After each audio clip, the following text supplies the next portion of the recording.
Following is the AOBRD to ELD transition for existing JCT drivers. Considerations. In this section, we're going to see changes to how the ELD functions and point out concepts that you need to be aware of. First consideration. With ELDs, there is no minimum duty status. The drive duty status begins the second the wheels move. All drive time is recorded to the second, and if there are any violations, they're triggered the second you're in violation. This means that if you have to move your vehicle during a break, the brake is interrupted and you must restart your brake and annotate your logs to indicate why. ELD Manual. ELD rules require that all devices have associated manuals in the cab with the driver. According to those rules, the manual does not have to be in paper format. Therefore, if an inspecting officer asks to see the ELD's manual, navigate to the home screen on the ELD, touch the small arrow on the right-hand side of the screen. From there, look for the icon that says Driver Training and tap on it. Then, open the Hours of Service module to show the driver's manual for this ELD. You must also have the ELD driver card and malfunction sheet, as well as 8 days of blank paper logs in cab. Encourage drivers to completely log out of the ELD. To ensure that driver hours are accurate and another driver's drive time is not associated with the wrong driver's ID, you must completely log out of the ELD at end of trip, end of day, and in preparation for swapping vehicles. To completely log out, turn off the engine and log out of the ELD from the driver login button on the home screen. This ensures that engine data is collected and recorded for that driver's electronic record of duty status, and that no other driver, like a yard jockey or mechanic, adds drive time to your logs. Log certification is done daily in 24-hour increments. You are prompted to certify logs upon login and log out, and certification is done per 24-hour period, not all uncertified logs at once. If you don't certify a day or days, you are prompted at login and log out to certify all prior logs. If the log department edits your certified logs, you must review and recertify them. Drivers may edit logs. With ELDs, all drivers may edit their logs. Edits cannot be made to the status that the driver is currently in, but neither driver nor log department can shorten drive time.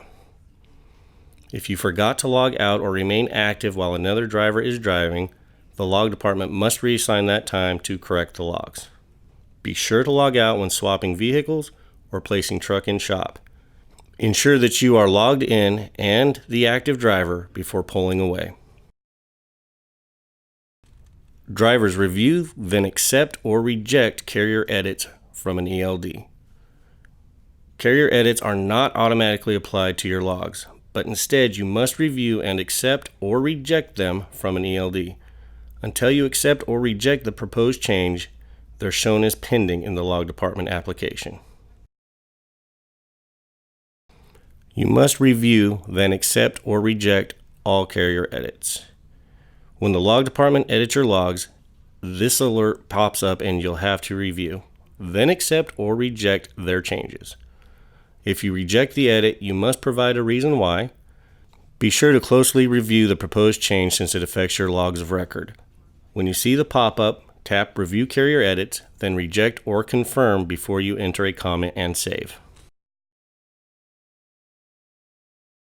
Drivers are prompted to accept unassigned vehicle activity. If unassigned vehicle activity accumulates on an ELD, the next driver to log in is prompted to accept it. If you see an alert that looks like this, closely review the proposed changes and accept or reject them as appropriate. If, after 8 days, no driver logs into the ELD to accept or reject it, the log department will manually reassign the drive time to a driver, and you may see a carrier edit alert. Drivers are prompted to provide carrier and load information. If load information does not auto-populate, you are prompted to provide load information at login or first duty status change and at logout for the current day. Load information will be required for every day, including home time. The FMCSA agrees that if deadheading or bobtail, the NA or not applicable is an acceptable response. If not under a load, you can enter 4 zeros for the load number, bill of lading, and trailer information. Beginning of trip and end of trip are different. Under the ELD mandate, all vehicle movement must be recorded and assigned to a driver. Now, beginning of trip is triggered during yard move when the vehicle speed is equal to or greater than 5 miles per hour at any time.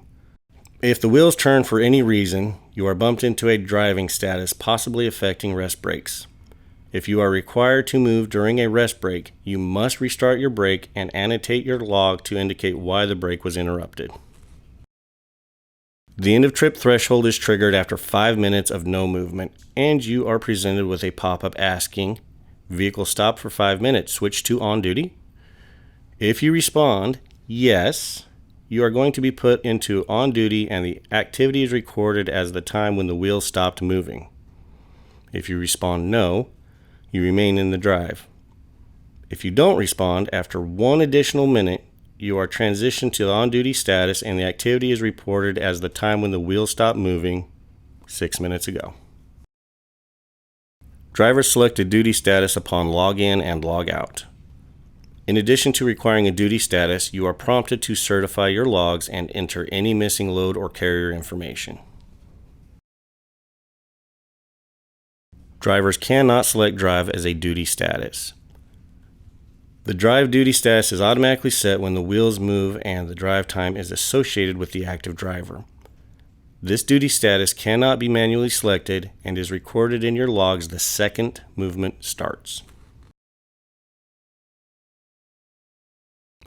There must always be an active driver. If a solo driver, that driver is active by default. The first driver to log into the ELD is the active driver by default. When a second driver logs in, they're prompted to identify as the active or inactive driver. Co-driver must enter a password to view logs. The ELD mandate requires that if a co-driver wants to see or modify their logs, they must re-enter their password as an extra security measure. Drivers may select yard move duty status.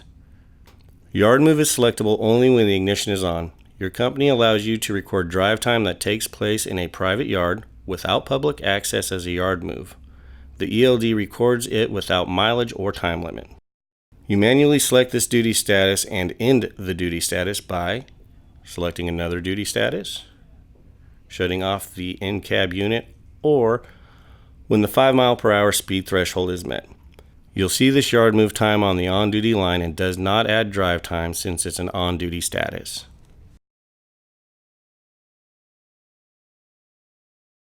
Personal conveyance.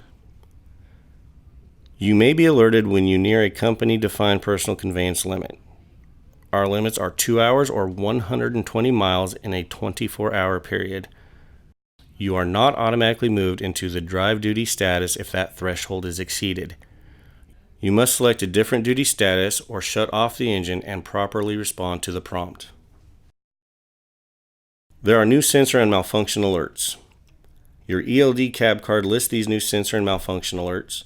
Any alert that doesn't automatically clear after 8 days becomes a malfunction. Drivers cannot clear malfunctions and must maintain paper logs for the rest of their duty cycle, and the vehicle is out of compliance. Daylog tab driver and inspector modes. During a roadside inspection, you can switch to inspector mode by tapping the Daylog tab and tapping inspector. Tap driver to switch back. With inspector mode on, tap the header button to reveal detailed information that an inspecting officer may need. Send ERODs. If the inspecting officer asks that you send electronic record of duty status by email, it goes to a generic FMCSA email address, not directly to the officer. The officer must go into the FMCSA system to find those logs. Sending logs. With these changes, you now send logs from the Daylog tab by tapping ERODs. The inspecting officer will tell you what transfer method to select. Then you enter the officer's identifying information in the comment, close the keyboard, and send it. If there are any questions regarding the ELD mandate or log-specific questions, please refer to your logs department for assistance.